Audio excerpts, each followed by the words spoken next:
नमस्कार प्रिय विद्यार्थियों, मैं अंकित कुमार आपका स्वागत करता हूं अपने जीएचपी कोचिंग में।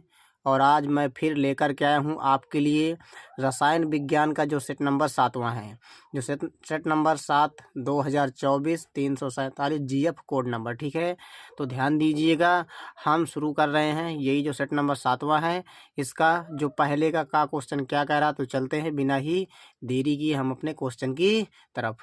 देखिए प्रिय विद्यार्थियों, एक का क्वेश्चन कह रहा है अणुसंख्य गुणधर्म है। नंबर 1 परासरण दाब, दूसरा पृष्ठ तनाव, तीसरा घनत्व, चौथा इनमें से सभी। तो देखिए जो अणुसंख्य गुणधर्म होते हैं वो कह रहा है अणुसंख्य गुणधर्म है। कौन है? तो परासरण दाब जो है ये एक प्रकार का अणुसंख्य गुणधर्म होता है। ठीक है, ये ध्यान में रखिएगा। तो पहला ऑप्शन आपका बिल्कुल सही हो जाएगा। फिर कह रहा है एक का खा क्वेश्चन कह रहा है निम्नलिखित किस यौगिक में Mn की ऑक्सीकरण संख्या +6 है। तो देखिए मैग्नीज जो हमारे पास है, मैग्नीज की ऑक्सीकरण संख्या किस यौगिक में +6 है। तो देखिए हमारे पास Mn2O3, तो यहाँ से जब इसकी ऑक्सीकरण संख्या निकालेंगे तो इसकी निकालेंगे तो +3 निकल कर आ जाएगी। कितनी आएगी? 3 आएगी। इसकी बिल्कुल गलत हो जाएगा ये ऑप्शन। यहाँ पर निकालेंगे यानी मैग्नीज की तो पोटेशियम की 1 होती है, तो प्लस की तो 2 पोटेशियम प्लस के 2 हो जाएंगे। और इसके कितने होती है ऑक्सीजन के? माइनस के 2, तो 4 दूनी 8, माइनस के तो माइनस का 8 और प्लस के 2। जब यहाँ पर जब दोनों में जब घटा दिया जाएगा प्लस, तो माइनस का 6 बचेगा, घटेगा तो ठीक है। तो माइनस 6 को जब बराबर को वहाँ भेजोगे तो Mn की कितनी निकल के आ जाएगी? प्लस की 6। तो आपका दूसरा ऑप्शन बिल्कुल सही हो जाएगा। ठीक है, ये दोनों गलत है क्योंकि यहाँ पर इसकी जब निकालेंगे यहाँ पर Mn की तो 7 निकल के आएगी, यहाँ पर कितनी निकल के आएगी?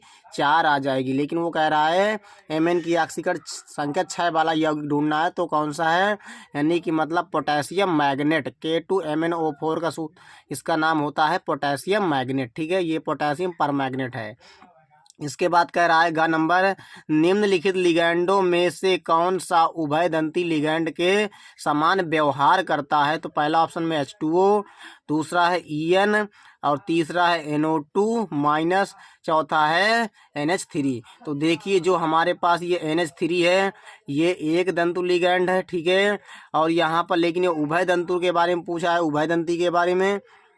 तो हमारे पास जो NO2- होता है ये एक प्रकार कैसा होता है? उभयदंती लिगैंड होता है, क्योंकि ये NO2 यहाँ पर नाइट्रोजन इलेक्ट्रॉन दान करेगा केंद्रीय धातु परमाणु को। यदि ONO कर दोगे तो ऑक्सीजन इलेक्ट्रॉन दान करेगा केंद्रीय धातु परमाणु को। तो इसीलिए जो हमारे पास NO2 होता है ये एक प्रकार का उभयदंती लिगैंड होता है। ठीक है, यहाँ पर तीसरा ऑप्शन आपका बिल्कुल सही हो जाएगा। इसके बाद देखिएगा हमारे पास है घ नंबर क्वेश्चन कह रहा है एसिटिल क्लोराइड के रोजेनमुंड अपचयन से प्राप्त होता है। तो क्या प्राप्त होता है? देखिए पहला ऑप्शन में एल्डिहाइड, दूसरा एल्कोहल, तीसरा हाइड्रोकार्बन, चौथा है एल्किल क्लोराइड। तो एसिटिल क्लोराइड के जो रोजेनमुंड अपचयन से जो होता है ये एक प्रकार का एल्डिहाइड बनता है। क्या बना करता है? एल्डिहाइड। तो आपका पहला ऑप्शन बिल्कुल सही हो जाएगा। इसके बाद अंगा नंबर क्वेश्चन कह रहा है निम्नलिखित में से कौन आइसोसाइनाइड परीक्षण देता है। तो मैंने जो है पहले भी आपको बताया है, जो कार्बिल एमीन अभिक्रिया में क्या होता है, जो एमीन जो होता है प्राथमिक एमीन वो किस में चेंज हुआ करता है? आइसोसाइनाइड में। लेकिन कौन सा एमीन लेना पड़ता है? प्राथमिक एमीन। तो आपका पहला ऑप्शन बिल्कुल सही हो जाएगा, प्राथमिक एमीन। द्वितीयक एमीन जो आइसोसाइनाइड परीक्षण नहीं देता, ना ही तृतीयक देता है, ना ही अम्ल एमाइड देते हैं। ठीक है, ये ध्यान में रखिएगा। इसके बाद देखिए 4 नंबर क्वेश्चन कह रहा है हमारे पास, कह रहा है कि न्यूक्लिक अम्ल में न्यूक्लियोटाइड आपस में जुड़े होते हैं। पहला पेप्टाइड बंधन द्वारा, दूसरा फास्फोडाइएस्टर बंधन द्वारा, तीसरा ग्लाइकोसाइडी बंधन द्वारा, चौथा हाइड्रोजन बंधन द्वारा। जो न्यूक्लिक अम्ल में जो न्यूक्लियोटाइड होते हैं वो आपस में जुड़े होते हैं किसके द्वारा? फास्फोडाइएस्टर बंधन द्वारा जुड़े होते हैं, ये ध्यान में रखिएगा। ठीक है, फिर देखिए दूसरे का क्वेश्चन कह रहा है हमारे पास, यहाँ से दूसरे का क्वेश्चन कह रहा है ग्लूकोज, इसका मोलर द्रव्यमान दिया है 180 ग्राम मोल इनवर्स है। के 2.82 ग्राम को 30 ग्राम जल में घोला जाता है, इस विलयन की मोललता की गणना कीजिए। तो देखिए प्रिय विद्यार्थी, जो ग्लूकोज है एक प्रकार का विलेय है, ठीक है, ये क्या है, विलेय है, क्योंकि इसे घोला गया है जल में 30 ग्राम। तो देखिए इसका अणुभार दिया, यानी कि मतलब मोलर द्रव्यमान बोलिएगा या अणुभार बोलिएगा, ठीक है, एक ही बात है। तो इसका एम का मान, स्मॉल एम का मान दिया है कितना, 180 दिया है, और कितना घोला गया है, 2.82 ग्राम। तो ग्लूकोज का जो है भार दिया है, स्मॉल डब्ल्यू का मान 2.82 ग्राम, और कितने ग्राम जल में घोला गया है, तो 30 ग्राम जल में। विलायक का भार कितना है, 30 ग्राम है। क्या पूछ रहा है, मोललता, यानी कि मतलब मोललता की गणना करने के लिए कह रहा है। तो सूत्र क्या होता है, मोललता बराबर होता है स्मॉल डब्ल्यू गुणे 1000 बटे स्मॉल एम गुणे कैपिटल डब्ल्यू। तो सभी मान जब आप रख दीजिएगा, डब्ल्यू का मान यहाँ पर और एम का मान भी आप रख दीजिएगा, ठीक है, इस डब्ल्यू का मान रखोगे, जब इसे आप हल करोगे तो आपका आंसर कितना आ जाएगा, 0.5222, इसी प्रकार आएगा, ठीक है, मोल बटे केजी या मोल केजी इनवर्स आप लिख सकते हैं। तो आपका इतना आंसर आ जाएगा। इसके बाद देखते हैं नेक्स्ट क्वेश्चन। देखिए प्रिय विद्यार्थी, दूसरे का क्वेश्चन कह रहा है, क्रोमाइट अयस्क से पोटेशियम डाइक्रोमेट बनाने की विधि का वर्णन कीजिए। फिर कह रहा है डाइक्रोमेट आयन का संरचना सूत्र लिखिए। तो देखिए सबसे पहले बनाने की विधि लिखना है, ठीक है, फिर इसके बाद डाइक्रोमेट आयन का संरचना सूत्र लिखना है। तो देखिए कैसे बनाया जाता है पोटेशियम डाइक्रोमेट। तो सबसे पहले लेते हैं हम क्या, क्रोमाइट अयस्क, क्या लेते हैं, क्रोमाइट अयस्क। तो सूत्र क्या होता है, Fe(Cr2O4) प्लस और क्या लेते हैं, Na2CO3 धावन सोडा। तो क्या लेते हैं, सोडियम कार्बोनेट भी आप बोल सकते हैं, और प्लस में क्या लेते हैं, O2। जब आप तीनों को जब आप मिला दोगे तो क्या बनेगा, Na2CrO4 plus Fe2O3 plus CO2, ये हमारे पास बन जाएगा। अभी देखिए पोटेशियम डाइक्रोमेट नहीं बना है, तो देखिए सोडियम क्रोमेट बन गया। अब यहाँ पर क्या होगा, जब इसकी क्रिया जो है H2SO4 के साथ कराओगे तो क्या बनेगा, Na2Cr2O7 plus Na2SO4 plus H2O, ये क्या है, सोडियम डाइक्रोमेट है, ये क्या है, सोडियम डाइक्रोमेट बन गया। जब आप सोडियम डाइक्रोमेट की क्रिया किसके साथ करा देंगे, KCl के साथ जब आप कराओगे तो हमारे पास क्या बन जाएगा, K2Cr2O7 प्लस NaCl, क्योंकि K इसे हटा देगा, उसकी जगह खुद बैठ जाएगा, तो बन जाएगा K2Cr2O7 प्लस NaCl। यही क्या है, पोटेशियम डाइक्रोमेट है, ठीक है, ये ध्यान में रखिएगा।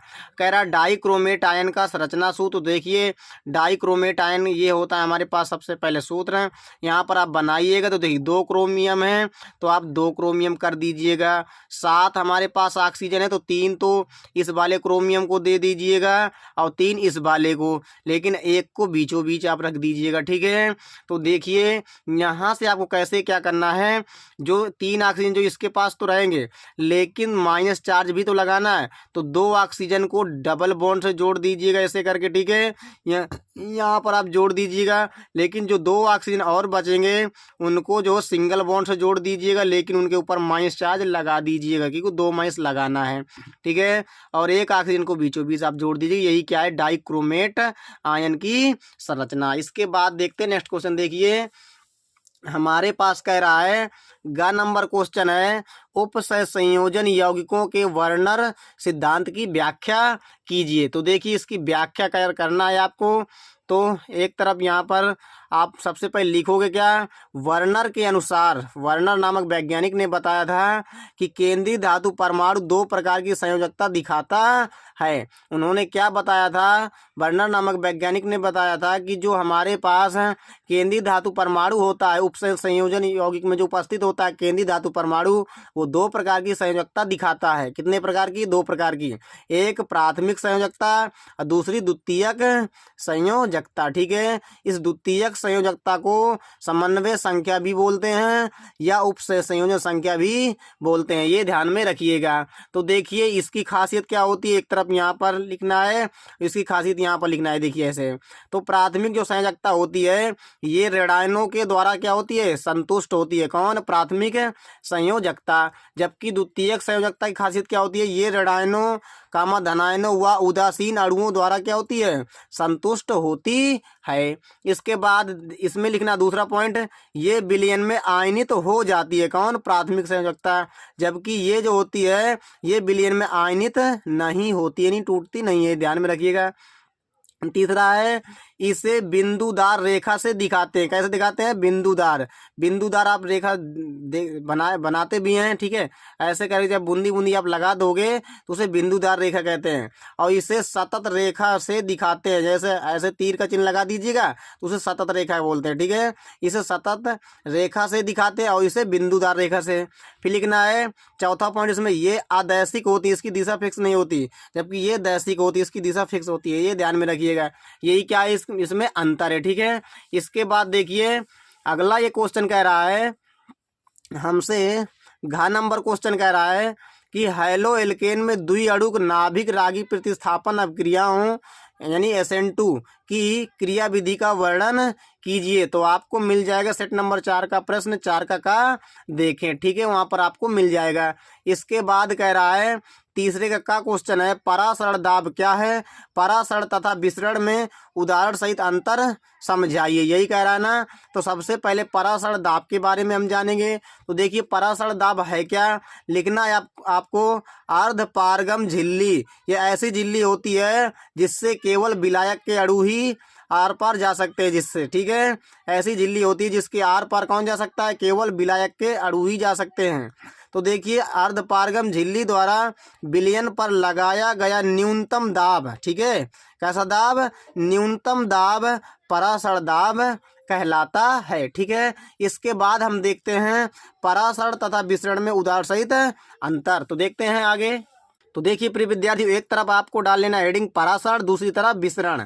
तो देखिए यहाँ पर लिखना है नंबर 1, इसमें पॉइंट नंबर 1 है कि परासरण में अर्धपारगम झिल्ली का होना क्या होता है, अनिवार्य होता है। जबकि इसमें क्या लिखना है, विसरण में अर्धपारगम झिल्ली का होना अनिवार्य नहीं होता इसमें, जबकि इसमें होता है। इसमें दूसरा पॉइंट आपको लिखना है परासरण में कि परासरण में विलायक के कण केवल एक ही दिशा में क्या होते हैं, विसरित होते हैं। जबकि यहाँ पर क्या लिखा है, विसरण में विलेय तथा विलायक दोनों के कण विपरीत दिशाओं में क्या होते हैं, विसरित होते हैं। ये ध्यान में रखिएगा। इसमें क्या है, विलायक के जो कण होते हैं वो केवल एक ही दिशा में विसरित होंगे, जबकि इसमें क्या है, विलेय तथा विलायक दोनों के जो कण होते हैं, दोनों के कण विपरीत दिशाओं में क्या होते हैं, विसरित होते हैं। ये ध्यान में रखिएगा। इसमें उदाहरण क्या है, लाल रक्त कणिकाएं ताजे जल में रखने पर क्या हो जाती हैं, फूल जाती हैं। और आपने एक एग्जाम्पल और सुना होगा, क्या होता है, जब आप पानी में जो है, जल में, शुद्ध पानी में यदि चने डाल दोगे या किशमिश डाल दोगे तो वो फूल जाती हैं रात भर में, ठीक है। तो वो भी एक प्रकार का क्या है, उदाहरण ही है आपका क्या, परासरण दाब का, यानी परासरण का क्या है, परासरण का जो उदाहरण होता है वो परासरण का उदाहरण आप वो भी लिख सकते हैं, जब पानी में चने डाले जाते हैं तो चने फूल जाते हैं। तो ये एक कौन सी घटना है, परासरण की घटना है, ठीक है। ये भी ध्यान में रखिएगा। विसरण में क्या है, किसी कमरे में अगरबत्ती का जलना, ये एक क्या है, उदाहरण विसरण का है, ठीक है। या आप लिख सकते हैं, आपने कोल्ड ड्रिंक तो पिया ही होगा, जब आपने जो है ढक्कन को जब आप खोलते हैं तो गैस निकलती है, तो गैस चारों दिशाओं में फैलने लगती है, वो भी एक प्रकार का विसरण का ही उदाहरण है, ठीक है। उदाहरण बहुत सारे होते हैं, लेकिन आपको जो अच्छा लगे वही लिख दो, ठीक है। इसके बाद देखिए तीसरे का हमारे पास खा क्वेश्चन कर रहा, फिनाल की अम्लीय प्रकृति को समझाइए। यहाँ पर आपको मिल जाएगा, आप देख सकते हैं, ठीक है, मैं समझा रखा हूँ मैंने। यहाँ पर देखिए ग नंबर क्वेश्चन कह रहा है, टालेन अभिकर्मक क्या है। फिर कह रहा है एल्डिहाइड की टालेन अभिकर्मक के साथ अभिक्रिया का रासायनिक समीकरण लिखिए। यही कह रहा है ना। तो सबसे पहले जानते हैं प्रिय विद्यार्थियों कि टालेन अभिकर्मक है क्या। तो इसमें लिखना है सिल्वर नाइट्रेट, इसका सूत्र होता है AgNO3 सिल्वर नाइट्रेट का, तथा अमोनियम हाइड्रोक्साइड, इसका सूत्र होता है NH4OH, क्या होता है, NH4OH, ठीक है। तो सिल्वर नाइट्रेट तथा अमोनियम हाइड्रोक्साइड के विलयन को क्या कहा जाता है? टालेन अभिकर्मक कहा जाता है। जब ये दोनों को आप ले लोगे आपस में जोड़ दोगे तो हमारे पास उसे क्या बोलोगे? टालेन अभिकर्मक, यानी AgNO3 प्लस NH4OH, इसी के विलयन को क्या बोला जाता है? टालेन अभिकर्मक। लेकिन कह रहा है टालेन अभिकर्मक की क्रिया कराइए किसके साथ? एल्डिहाइड के साथ। तो देखिए जब एल्डिहाइड के साथ यानी एल्डिहाइड क्रिया टालेन अभिकर्मक से जब कराओगे तो ये क्या करेगा? सामने वाले का ऑक्सीकरण कराएगा तो CH3COOH बन जाएगा और 2Ag हमारे पास बन जाएगा यहाँ पर रजत दर्पण। तो ये ध्यान में रखिएगा। इसके बाद कह रहा है घ नंबर क्वेश्चन है, प्रोटीनों के विकृतीकरण पर एक संक्षिप्त टिप्पणी लिखिए। यह भी मैं करवा चुका हूँ क्वेश्चन, ठीक है, आप देख लीजिएगा, मिल जाएगा यहाँ पर। इसके बाद कह रहा है हमारे पास 4 का क्वेश्चन कह रहा है मोलल अवनमन स्थिरांक को परिभाषित कीजिए, ठीक है। फिर कह रहा 25 ग्राम इथिलीन ग्लाइकाल, इसका सूत्र है C2H6O2 के 300 ग्राम जल में बने जलीय विलयन के हिमांक की गणना कीजिए। फिर कह रहा है जल के मोलल अवनमन स्थिरांक का मान 1.86 केल्विन किलोग्राम मोल इनवर्स है तथा जल का हिमांक 273.15 केल्विन है, ठीक है। तो क्या करना है आपको? सबसे पहले हेडिंग डाल लेना है मोलल अवनमन स्थिरांक, तो यही आपकी हेडिंग पड़ जाएगी। इसमें लिखना है किसी विलेय के एक मोल को विलायक के 1000 ग्राम, कितने?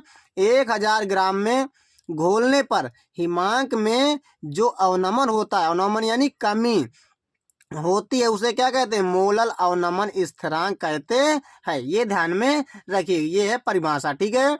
अब देखिए दिया क्या है, यहाँ पर हमें सवाल भी करना है। तो 25 ग्राम इथिलीन ग्लाइकाल, यानी कि मतलब जो विलेय है ना, विलेय का भार दिया, स्मॉल W का मान कितना? 25 ग्राम।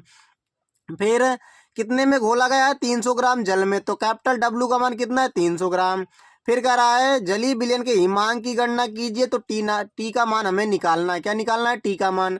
फिर कह रहा है तथा जल के मोलल अवनमन स्थिरांक का मान यानी KF का मान दिया है 1.86। KF का मान कितना है? मोलल अवनमन स्थिरांक KF का मान है 1.86 केल्विन किलोग्राम मोल इनवर्स। फिर देखिए जल का हिमांक 273, तो देखिए T0 का मान दिया 273.15 केल्विन।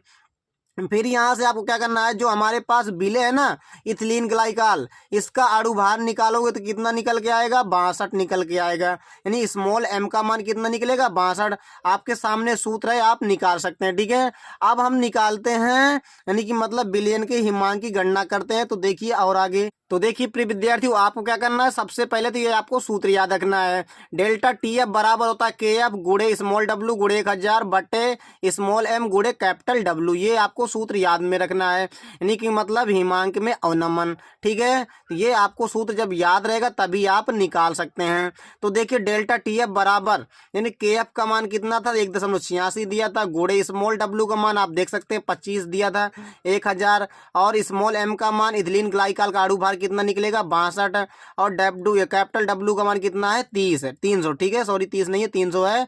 तो जब आप इसे हल करोगे तो आपके पास आंसर कितना निकलेगा? डेल्टा TF हिमांक में अवनमन कितना निकलेगा? 2.5 केल्विन, इतना निकल के आ जाएगा। लेकिन वो कह रहा है विलयन के हिमांक की गणना, ये तो हिमांक में अवनमन आया है, ठीक है, जितनी कमी हुई है। लेकिन देखिए डेल्टा TF बराबर होता है T0 माइनस T। तो देखिए यहाँ का डेल्टा TF का मान तो इतना निकल के आ गया है, ठीक है। अब T0 का मान दिया था हमारे पास 273.15, ठीक है, माइनस यहाँ पर T का मान पूछ रहा है, विलयन के हिमांक की गणना करना था ना, तो T का मान पूछ रहा है। जब आप इसे इधर लाओगे, इसे इधर ले जाओगे तो घटा दोगे तो कितना आ जाएगा? T का मान 270, कितना आ जाएगा? 270.65 केल्विन, इतना आंसर आपका आ जाएगा, ठीक है। तो आराम से हल कर लीजिएगा। इसके बाद देखिए 4 का जो हमारे पास खा का पहला क्वेश्चन कह रहा है कोलराउस के नियम को समझाइए। फिर कह रहा है इसके अनुप्रयोगों को लिखिए, तो आपको यहाँ पर क्वेश्चन मिल जाएगा। दूसरा कह रहा है किसी वैद्युत अपघट्ट के विलयन की मोलर चालकता को परिभाषित कीजिए, यह भी यहाँ पर क्वेश्चन आपको मिल जाएगा। इसके बाद देखिए एक क्वेश्चन और अच्छा सा है, ग नंबर, अभिक्रिया की आणविकता तथा कोटि में अंतर स्पष्ट कीजिए। फिर कह रहा है प्रदर्शित कीजिए कि प्रथम कोटि की अभिक्रिया के 3/4 पूर्ण होने में लगा समय उसकी अर्धायु का 2 गुना होता है। तो यह भी क्वेश्चन प्रिय विद्यार्थियों मैं करवा चुका हूँ, आपको मिल जाएगा, ठीक है, आप देख सकते हैं। इसके बाद देखिए यहाँ पर घ नंबर कह रहा है, घ का पहला यानी 4 का घ का पहला कह रहा है कि लैंथेनाइड संकुचन को कारण सहित स्पष्ट कीजिए। यह भी आपको क्वेश्चन यहाँ पर मिल जाएगा, यह भी मैं करवा चुका हूँ, ठीक है। इसके बाद देखिए दूसरा इसी का घ का दूसरा कह रहा है Zn2+ लवण सफ़ेद होते हैं, सफ़ेद लिख दे या रंगहीन, बात एक ही है, ठीक है। जबकि Cu2+ लवण नीले रंग के होते हैं, क्यों, यही कह रहा ना। तो देखिए सबसे पहले जो हमारे पास Zn2+ है, जिंक का परमाणु क्रमांक कितना होता है 30 है। जब आप इलेक्ट्रॉनिक विन्यास करोगे तो आर्गन तक तो यहाँ पर 18 इलेक्ट्रॉन भर चुके हैं, यहाँ पर 2 इलेक्ट्रॉन निकालना भी है क्योंकि 2+ है, तो सबसे बड़े वाले नंबर से निकाला जाता है इलेक्ट्रॉन, ये ध्यान में रखिएगा। यानी 4 से निकालोगे तो 4s 0 हो जाएगा, तो 18 यानी कि मतलब टोटल हमें 28 का इलेक्ट्रॉनिक विन्यास करना है क्योंकि 2 इलेक्ट्रॉन निकल चुके हैं, ठीक है। तो देखिए 18 तो यहाँ पर भर चुके हैं, तो 18 और 10 यानी डी में कितने भर दोगे 10, तो 18 10 28 हो जाएंगे, 2 इलेक्ट्रॉन यहाँ से निकल चुके हैं, ठीक है, क्योंकि यहाँ पर कितना 2+ है, तो 2 इलेक्ट्रॉन यहाँ पर कम कर देना है। अन्यथा अगर आप यहाँ पर 2 लिख दोगे तो 30 तो हो जाएगा, ठीक है। तो देखिए यहाँ पर क्या डी में कितने इलेक्ट्रॉन है 10 हैं, तो यहाँ डी के कितने कक्षक होते हैं 5 होते हैं डी में, ठीक है। तो देखिए सभी में आप 2-2 भर दोगे, पहले तो एक एक करके भरा जाता है, फिर इसके बाद दोबारा यहाँ से भरना चालू किया जाता है। तो यहाँ पर क्या दिखाई दे रहा है, सभी युग्मित है ना, तो डी कक्षक में सभी युग्मित इलेक्ट्रॉन है, इसीलिए क्या होता है Zn2+ लवण कैसे होते हैं, सफ़ेद होते हैं। जबकि Cu2+ का जब आप इलेक्ट्रॉनिक विन्यास करोगे तो यहाँ पर देखिए परमाणु क्रमांक तो कितना होता है 29, लेकिन 29 का नहीं करना इलेक्ट्रॉनिक विन्यास, हमें 27 तक जाना है क्योंकि 2 इलेक्ट्रॉन निकल चुके हैं। तो आर्गन तक तो यहाँ पर 18 इलेक्ट्रॉन भर जाएंगे, कितने भर जाएंगे 18 इलेक्ट्रॉन भर जाएंगे, लेकिन यहाँ पर 4s 0 और यहाँ पर 3d9 भरना पड़ेगा क्योंकि 18 और 9 यहाँ पर कितना, ये 9 है, ये ध्यान में रखिएगा, ये कितना है 9 है, ये कितना है यहाँ पर आप बना लीजिएगा, यहाँ पर ऐसे करके ये 9 है यहाँ पर, ठीक है। तो कितना है 9, तो यहाँ पर क्या होगा जब डी में 9 इलेक्ट्रॉन है तो आप पहले तो एक एक करके भरिएगा, ठीक है, तो 5 इलेक्ट्रॉन भर जाएंगे, फिर 4 बचेंगे, तो फिर आप एक एक करके जब भरिएगा तो एक डिब्बा फिर भी बच जाएगा, ठीक है। तो यहाँ पर क्या होगा, ये जो अकेला है ना ये अयुग्मित है, ये युग्मित नहीं है, तो वही लिखना है डी कक्षक में एक अयुग्मित इलेक्ट्रॉन है, कितने, एक है, तो एक अयुग्मित इलेक्ट्रॉन है, इसीलिए Cu2+ लवण नीले रंग के होते हैं। आपको ऐसे कर देना है, आराम से आपको नंबर मिल जाएंगे। इसके बाद देखते हैं हम नेक्स्ट क्वेश्चन। देखिए प्रिय विद्यार्थियों हमारे पास 5 का पहला कह रहा है सीसा संचायक बैटरी के डिस्चार्ज होते समय होने वाली सेल अभिक्रियाओं को लिखिए, ठीक है। तो देखिए यहाँ पर सेल अभिक्रिया लिखना है जब डिस्चार्ज हो रहा है, तो देखिए होता क्या है Pb+PbO2+H2SO4, ये जब लिया जाता है तीनों चीज़ तो यहाँ पर जब आपस में क्रिया होती है तो क्या बनता है PbSO4+2H2O यानी H2O बनता है। तो आप जब संतुलित कराओगे यहाँ पर 2 लगा दीजिएगा, यहाँ पर भी 2 और यहाँ पर भी 2, तो ये आपकी संतुलित हो जाएगी। यही क्या है प्रिय विद्यार्थियों, अभिक्रिया है, क्योंकि अभिक्रिया पूछ रहा है तो आपको अभिक्रिया लिख देना है। लेकिन 5वें का हमारे पास दूसरा कह रहा है निम्नलिखित सेल के विद्युत वाहक बल की गणना कीजिए। इसका मतलब होता है विद्युत वाहक बल, ठीक है। तो देखिए हमारे पास क्या है, दिया भी बहुत कुछ है, यहाँ पर सवाल है ये, तो देखिए Cu यानी कापर सॉलिड है और Cu2+ इसकी मोलर सांद्रता 1 है, ठीक है, 1 m है। यहाँ पर Ag प्लस है 0.01 m मोलर और यहाँ पर Ag ये भी सॉलिड है। तो जबकि दिया है हमारे पास E0 Cu2+ बटे Cu, इसका मान है प्लस 0.34 वोल्ट और E0 Ag प्लस बटे Ag इसका मान दिया है प्लस 0.80 वोल्ट। तो EMF निकालना है हमें विद्युत वाहक बल। तो देखिए सबसे पहले हमें क्या निकालना पड़ेगा जब हमारे पास ये दोनों की सांद्रता अलग अलग दी हुई हो ना, तो आपको क्या करना है, सबसे पहले ई नॉट सेल का मान निकालना है। क्या करना है, ई नॉट सेल का मान निकालना है। तो उसके लिए आप सूत्र लगाओगे, ई नॉट सेल बराबर होता है E naught cathode minus E naught anode होता है, ये ध्यान में रखिएगा। तो ई नॉट सेल बराबर ये कैथोड का मान हमेशा कौन सा लिया जाता है, जो बड़ा होता है मान, ठीक है। तो 0.80 आप लोगे यहाँ पर, क्योंकि इन दोनों में बड़ा मान कौन है, ये है, ठीक है। कैथोड का हमेशा वही मान होता है जो दोनों में जो सबसे ज़्यादा बड़ा होता है। ये रखिएगा माइनस एनोड का मान ये हो जाएगा। जब आप घटा दोगे प्रिय विद्यार्थियों, तो ई नॉट सेल का मान आ जाएगा 0.46। कितना निकल के आएगा, 0.46 वोल्ट आ जाएगा, ठीक है। यहाँ पर वोल्ट लिखना भूल गया हूँ, देखिए यहाँ पर आप लिख दीजिएगा ऐसे करके, ये वोल्ट 0.46 वोल्ट आ जाएगा, ठीक है। इसके बाद देखिए आपको क्या करना है, यहाँ पर एक अभिक्रिया जानना है। तो देखिए जो Cu था वो Cu2+ में जा रहा था, यानी कि मतलब 2 इलेक्ट्रॉन इसने त्यागे होंगे, जबकि Ag में जा रहा था, तो यानी 1 इलेक्ट्रॉन इसने ग्रहण किया होगा। तो देखिए यहाँ पर 2 इलेक्ट्रॉन है, यहाँ पर 1 है, तो दोनों के यानी कि इलेक्ट्रॉन दोनों तरफ बराबर होने चाहिए। तो 2 का आप गुणा करा देंगे इस पूरे में, तो यहाँ पर 2 Ag हो जाएंगे प्लस यहाँ पर 2 इलेक्ट्रॉन, तो 2 इलेक्ट्रॉन से 2 इलेक्ट्रॉन कट जाएंगे। इस साइड वैसे इस साइड वाले काट दिए जाते हैं, ध्यान में रखिएगा। तो 2 इलेक्ट्रॉन से 2 इलेक्ट्रॉन कट जाएंगे, तो एक कॉपर आ जाएगा। उसी प्रकार 2 Ag+ हो जाएंगे एरो, यहाँ पर कॉपर Cu2+ यहाँ पर है ना, तो देखिए यहाँ पर Cu2+ है, यहाँ पर आप लिख दीजिएगा Cu2+, और ये हमारे पास 2 Ag है। तो यहाँ पर देखिए n का मान कितना हो जाएगा, 2 हो जाएगा। कितना हो जाएगा, 2, क्योंकि 2 ही इलेक्ट्रॉन तो काटे गए हैं ना, है ना, ठीक है। तो n का मान कितना हो जाएगा, 2। तो देखिए यहाँ पर आपको सूत्र लगा देना है, नट समीकरण EMF बराबर E naught cell minus 0.0591 divided by n log 10 base oxidation बटे रिडक्शन, ये आपको सूत्र लगा देना है। तो EMF बराबर इसका मान तो आ ही गया है, आप रख दीजिएगा माइनस 0.0591, n का मान कितना, 2 है, 2 रख दीजिएगा, log 10 बेस ऑक्सीडेशन इसका मान कितना है, और रिडक्शन का। तो देखिए ऑक्सीकरण किसका हुआ, Cu2+ में पहुंचा है, ऑक्सीकरण संख्या बड़ी है, तो Cu2+ का मान दिया था, यहाँ पर आप देख सकते हैं कितना है, 1 दिया है, और इसका Ag+ का कितना, इतना दिया है। तो आपकी कोई ये Ag+ Ag में जा रहा है, इसका अपचयन हो रहा है, ठीक है। तो देखिए यहाँ पर इसका मान और इसका मान दोनों ही मान आप रख दीजिएगा। यहाँ पर ऑक्सीकरण जिसका हो रहा है तो 1 रख देंगे, इस रिडक्शन हो रहा है Ag+ Ag में पहुँच रहा है, तो उसका मान इतना था। लेकिन ये 2 मैंने कहाँ से लगा दिया, क्योंकि यहाँ पर ये जो गुणांक होता है, हमेशा ध्यान में रखिए, ये गुणांक हमेशा पावर में लिखा जाता है, ठीक है, ये ध्यान में रखिएगा। तो EMF बराबर ये हमारे पास उसी प्रकार है, इतना आपको ऐसे ही उतार देना है 1। जब आप इसका 0.01 गुणे 0.01 करोगे तो इतना आ जाएगा। अब देखिए 1 2 3 4 अंक बाद दशमलव, तो 4 अंक बाद 4 0 ऊपर बढ़ा लोगे तो ये हट जाएगा, तो इतना आ जाएगा, ठीक है।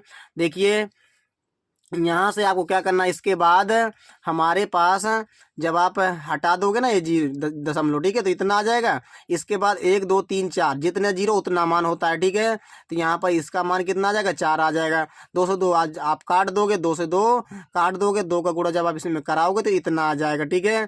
जब इतना आ जाएगा, इसके बाद क्या करना है प्रिय विद्यार्थियों, आप घटा दोगे तो आपके पास आंसर इतना निकल के आ जाएगा। EMF बराबर 0.3418 वोल्ट, इतना आंसर आ जाएगा। तो आई होप प्रिय विद्यार्थियों, यदि है हमारा ये पूरा वीडियो आपको समझ में आ गया हो तो कृपया करके हमारे वीडियो को ज़्यादा से ज़्यादा शेयर करिएगा। यदि अभी तक हमारे चैनल को आपने सब्सक्राइब नहीं किया है तो कृपया करके हमारे चैनल को ज़रूर सब्सक्राइब कर लीजिएगा। चलते हैं, नमस्कार, जय हिंद, वंदे मातरम।